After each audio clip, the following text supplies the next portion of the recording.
reality is that when I came into this business, there were a bunch of old guys that kept everything close to the chest, wouldn't release any information. I had to kind of learn it as I went. If I had social media, the availability of information today, I would have done it in half the amount of time. 99% of the information you need to get started is for free.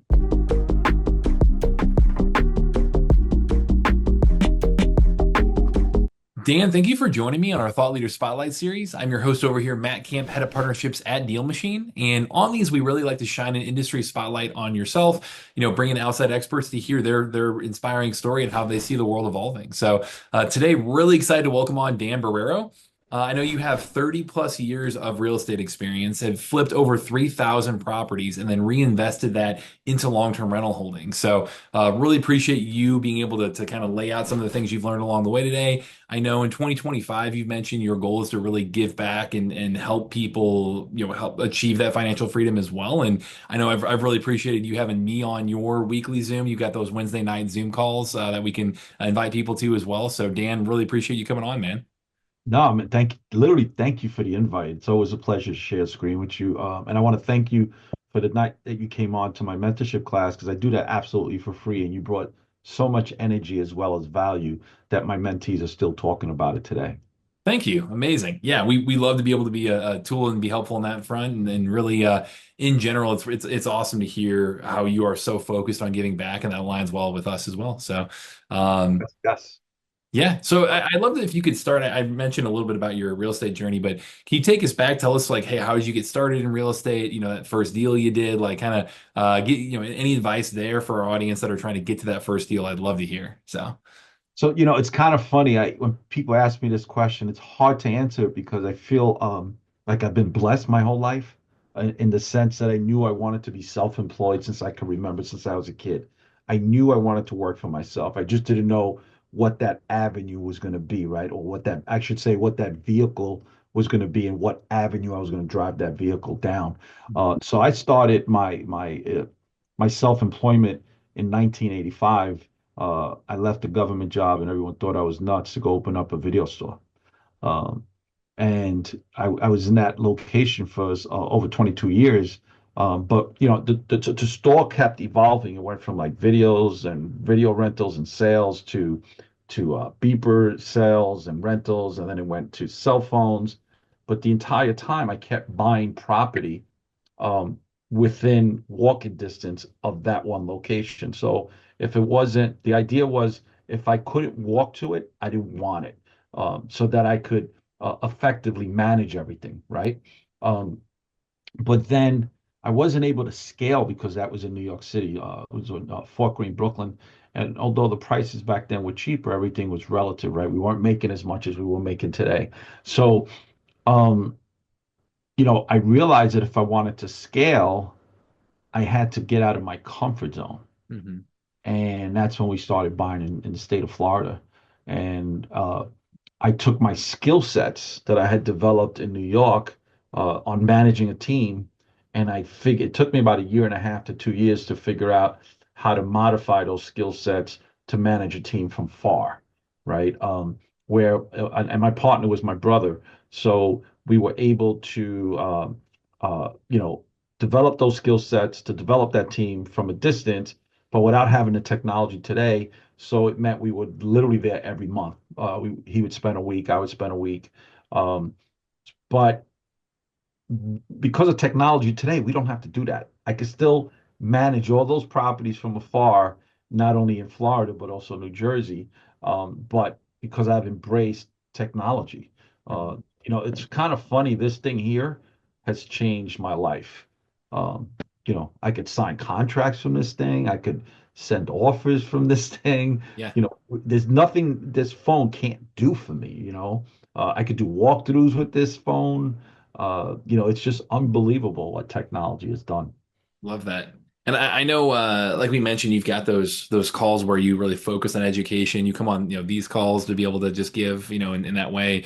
I think in general, you've talked about your philosophies around, hey, educate yourself first, right? Can you kind of walk us through what that means? What specifically do you need to understand right away to be successful in this business? Like, I'd love to hear any advice you have there. So Matt, the reality is that when I came into this business, there were a bunch of old guys that kept everything close to the chest, wouldn't release any information, right? And I had to kind of learn it as I went. I was really fortunate enough. Uh, Two particular older people kind of took a liking to me, and I would ask them questions, and I would let them answer it when they were comfortable. You had to figure out when to ask those questions, right? Mhm. Um, and I learned a lot from them. But the reality is that if I had social media, if I had this phone, the availability of information today, it wouldn't have taken me as long to become a multimillionaire. Mhm. I would have done it in half the amount of time because everything is in abundance right now on social media and different platforms where 99% of the information you need to get started or even scale to a certain level is for free. Mhm. It's all for free, including like my mentorship class. You just said it, right? I've done 130 free mentorship classes, right? And we've covered so many different subject matters that, all you got to do is go back to my old videos and watch it from day one, and that's all you need. So the information today, the point is that, when like I get people call me up and says, I got $100,000, what do I do with it? I says, well, first thing is don't tell anybody. Second thing is don't spend any of it. Mhm. Put it into like a high brokerage account where you're getting the highest amount of interest where you can pull it out quickly when you need it. So at least it's making some type of money while you're learning. Take the Mhm. time out to learn first. Learn how to crawl before you walk, learn how to walk before you run, learn how to run before you sprint, right? And make sure you're learning this from somebody who's actually doing it and not Mhm. digging into your pockets to do it, you know, um, because this is all free information out here right now. But the first thing is to educate yourself and don't tell anybody how much money you have. I love great advice. I mean, I love you do a great job of kind of helping people get in the right mindset of when to expect return on that money. Like I think you really do come in and say, hey, delayed gratification is a great thing. And I know I you have preach that all the time. yeah, yeah, and I know that's your career too. Like you reinvested that into long-term properties, right? So can you kind of talk that through with people on, why you preach that, where that's coming from, like, for our audience, I think that's always great to hear. Yeah, so it's kind of funny. So my kids, I have adult kids. That's a picture behind me of my family, and my daughter, my second oldest daughter had a friend that came to me and asked me questions, and I was like, "Where'd you get this advice from?" I says, "Don't do that. You're gonna go broke." And she was like, "Well, I heard it from so and so," and I says, "Who is this so and so?" They're on Facebook, and I was like, "Stop watching Facebook," little, did I know if years later I was the guy who's going to be all on social media giving out information, but I'm giving out right information. And what I'm saying is that I tell people if you want to become a real estate investor because you think you're going to become rich overnight, don't do it. If you're going to become a real estate investor because you think, you're going to have free time, I said, don't do it. Stay, go work for your boss, sell him 40 hours a week. You're going to go home, you're going to have no headaches, and you're going to have weekends off and holidays off, right?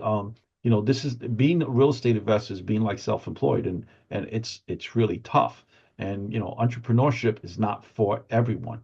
But if you're willing to dig it out, it is extremely rewarding, but you're gonna go through some serious bad dry spells. You're gonna put yourself on the line, and what I tell people is that you got to prepare yourself for that. Number one, number two, most importantly, you got to educate yourself because you're not gonna know how to manage those challenges when they come about, and they will come. It doesn't matter. The reality is we can't control the economy, we can't control the interest rates, we can't control the stupidity that comes out of Washington, no matter what administration's in office, right? We can't control that, but we can control how we pivot, how we react, how we adjust, how do we, the difference on how much more money we make. So to me, it doesn't matter when I hear, oh, I'm going to vote for so and so because he's going to make the economy better. I said, so you're dependent on one person to make your life better? To me, it doesn't matter who the president is. I'm going to make money no matter what, because we adjust, we pivot, because we take the time out to read, we learn, right? We get into the rooms with people like the most uncomfortable thing in my career was walking into a room or trying to put myself in a room where I knew everybody in the room had more money than I did, right? Mhm. But I realized that if I wanted to be where they're at, I had to get into that room to learn from them on how to get there, Yep. right? Yep. So most important thing is I tell people is Um, if you tell me who your friends are, I'll tell you how much money you make. So if you have five friends that make $100,000 a year, I could pretty much bet you're going to make $100,000 a year, right? Um, so tell me who your friends are, and I'll tell you who you are. Number one. Number two, um, take the time out to educate yourself, and you don't have to spend a lot of money. Eventually, if you want to get to the ultimate level, you're gonna have to spend that money to be in those rooms and to get that right mentor. But you don't have to do that to start or even to scale in the beginning. I tell you, don't do that. Spend the money on a down payment. Yeah, love that advice. I know, especially when you're first starting out too, you've talked about like finding your niche and really thinking through, based on kind of like risk tolerance and your natural personality, trying to identify what that niche is. Can you kind of talk through that process and what you mean there when you're first, starting out? How do you identify that niche? So I could tell you what I did wrong. Okay, Uh, that works. Yeah. when I turned 30 years old, I was probably, if I thinking back, I might have been clinically depressed. I read a note I wrote myself that my came out of my high school yearbook when I was 17 years old. Where was I going to be when I was 30? And I was nowhere remotely close to it. And it wasn't because I wasn't sacrificing, and it wasn't because I wasn't working hard. I was. Hmm. So that's what made me depressed. And it took me about 6 months to work through it in my mind. And I realized the problem was not the lack of effort, not the lack of intensity, but I didn't have a plan. I didn't have a plan. So it took me about another 6 months of developing the plan. And remember, I didn't have social media back then. So I would go Yeah. to the library and I went back to some of my old college books, business books about how to develop plans, my marketing plan, on my marketing books. But it wasn't fitting my scenario. So I developed a plan to this day that I still use every year, where I have a goal. This is the goal. So this is my 1 year plan, my 3 year plan, my 5 year plan, my 7 year plan, my 10 year plan. But it's the steps that I need to accomplish. These are the goals: my first year goal, third year goal, fifth year goal, 7 year goal.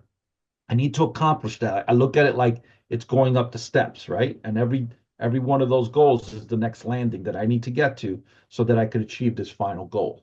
And that plan I have to readjust every year because, like I said earlier, I can't control certain things I can't control the political environment, the economy, or the interest rates. And what if somebody gets sick in my family? We don't control those things, right? We have to Mhm. readjust them. So my thing is, but to do that plan, you have to dig deep. And guy, I want everyone to understand it takes some serious soul searching. You're going to have to admit what your deficiencies are, right? You're going to have to put your ego to the side and be real truthful with yourself. And then the plan's got to be like a palm tree where it blows in the wind, but it bends, but it doesn't break. Um, and that's where the adjustments have to come in every year. But again, without a plan, you're not going to reach your goal. So you could have the goal. And that was my problem. I had the goal where I was going to be when I was 30, but I didn't have the plan. And Yeah. I was doing the work, but I didn't have the discipline as far as reaching the goals, each landing to get to the final goal. So Yeah. that's the best advice I would give anyone getting into business. And it's not just a business plan, it's a personal plan, it's a self-development plan. It's not one or the other, it's in conjunction of each other. Yeah. Man, we might have to might have to have you back on and just walk us through how to build that plan for people because I think we Yeah, really into I've that. gone through that a couple of So times in my mentorship class. yeah. And then most importantly, this is something that's got to be said. If you have a spouse or that significant other, they need to be part of the development of that plan. And because the reality is you're like two horses pulling a wagon, but if one horse goes to the left and one goes to the right, the wagon goes nowhere, Yeah. right? So you better incorporate that significant other into your plan. Um, so yeah, That's those are deep conversations you have to oh have. yeah. That's I mean that's fantastic advice and I love yeah, open communication for any relationship's gonna, whether it's a friend or a spouse or what have you, always a key. Absolutely. Do you I know you mentioned you went into business with your brother. Do you have any advice on working with family, or is it something you recommend or not? Like I know we have people on here. Let me tell you, Thinking every about that. family dynamic is different. It Hmm. works for us. 'Cause he's the yin, I'm the yang. We're so opposite of each other. When Hmm. people meet us, they like sometimes don't even believe we're brothers. Uh, but again, he's strong where I'm weak, and I am strong where he's weak. So we don't kind we he knows his road, I know my road, and most importantly, even though we're partners, we still have partnership agreements Hmm. on every property. And more so because we want the business to survive our death. And we don't want the business to suffer as a result of a spouse, right? So in the event you know, of either one of our deaths, our spouses will get their fair share. And there's safeguards in in those partnership agreements that allow that to happen. Um, and it's very fair on both sides. But his job, his duties, his job title is clearly written. My duties and job title are clearly written. And in the event there's a partnership breakup, it's also written how that breakup is going to happen, who gets what share, and what determines the value of those properties. Hmm. Again, have we ever needed them? No. We've been in business together since 1989. It's impressive. Yeah. Yeah. Yeah, I mean having that contingency plan, like you said, of here's what would happen, right? Is absolutely key. I always hear that first and foremost for any partnership, like lay that out, day one. Yeah, I get mentees that call me up when they want to do business partnerships, and I'm like, sounds great, and they explain to me why, and I'm like, most of the time it sounds, well thought out. Yeah, And I'm well like, intentioned. right, you have to come up with a business plan. And I would say 70% of the time they're calling me up. Well, we can't agree on a business plan. I said, well, then don't do the business. If you can't agree on a business plan, if you can't agree on a partnership agreement, how are you possibly going to agree with any? You're going to be fist fighting over the color of paint on the wall. I Right. mean, it's not. You don't go into a business with a partner unless you have a business plan and that you both develop together and you both agree to, and you have a partnership agreement, and it clearly outlines what his job or her job is, or as opposed to what your job's going to be, the timelines you're supposed to do it in, the mannerism that you're supposed to do it in, the ethical side of how you're supposed to do this in, the amount of money that each person is bringing in, and it could go on and on and on. But if you can't agree on that partnership agreement and the business plan, the business is dead before it starts. Man, this is fantastic, man. I again really really appreciate you taking your time out, Dan. One last question before you go. I know you had talked about like, oh, you can do your whole business on your phone now, and it's really awesome to hear that like, hey, you were doing research in the library and now you're putting out content on social media. Like you've seen technology evolve, and how to do business within this world. How do you continue to embrace technology? Like, can you talk more about like why let's that's so let's important in use your let's business? use your app for instance, right? Yeah, So yeah. I would I remember I would have to go literally either hire a title company to find information for me, right? And they would hire a property search person who would actually literally go down to City Hall and look at the index cards or the files, right? Or the back Hmm. then it was microfiche. I'm not sure if I'm dating myself with you, right? But again, that's what I would have to do if I didn't want to pay somebody to do it, right? Hmm. Look up the Liz pendences that are filed. That could take me 2 days down there, Hmm. right? I would bring my lunch and a thermostat and sit there and bring a book and pen this thick, the notebook was this thick, and be writing everything down, right? Hmm. You don't have to do that anymore. I can go to Deal Machine and get everything I need like this. Hmm. It's like everything about AI as well. I mean, AI is it's either you embrace it or you get left behind. And this is what I tell my mentees in my class. I'm going to be 62 years old next month. I'm going to be officially a senior citizen. And if Dan Berrero could do this, and by the way, I'm a special ed kid, I'm a severe dyslexic. All right. If I could do this and adjust and literally embrace the technology because it's going to help me and my business and my mentees.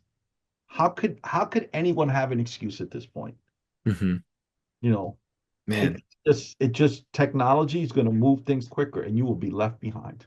Yeah. Well, it's inspiring. I appreciate you giving that context and showing us like, hey, we're, we some of the things we take for granted. It's like, man, we need to have a little perspective there of what we can go out and just, do quickly. So, Dan, this was awesome, man. Again, thank you so much for coming on. How can our audience get involved with you, get in touch with you? Can you mention the training calls that you host? Like, Yeah, I'd so I love do a to. free mentorship Yeah. class every single Wednesday night. I also have the mentorship Unleash, which is the recordings of all of my classes, literally from the inception. We've done last week was number 130. Today will be 131.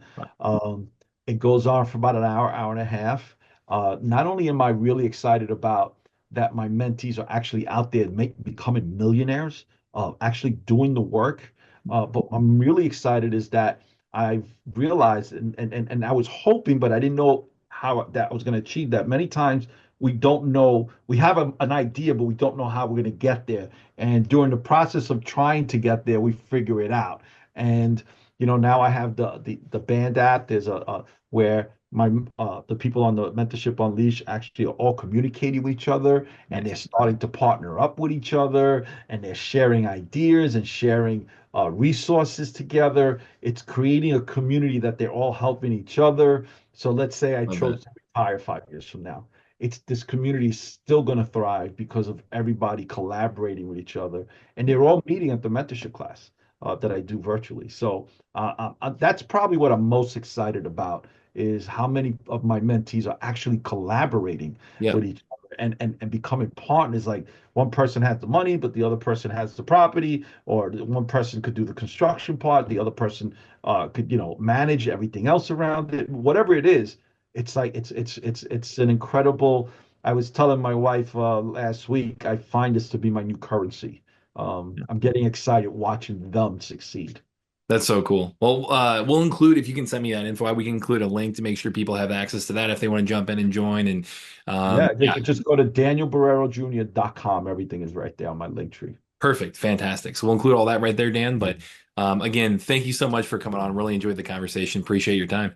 No, thank you. I appreciate sharing the screen with you. Take care. Yeah, absolutely. And to everyone watching over here, this is Matt Camp with Deal Machine, and happy deal finding.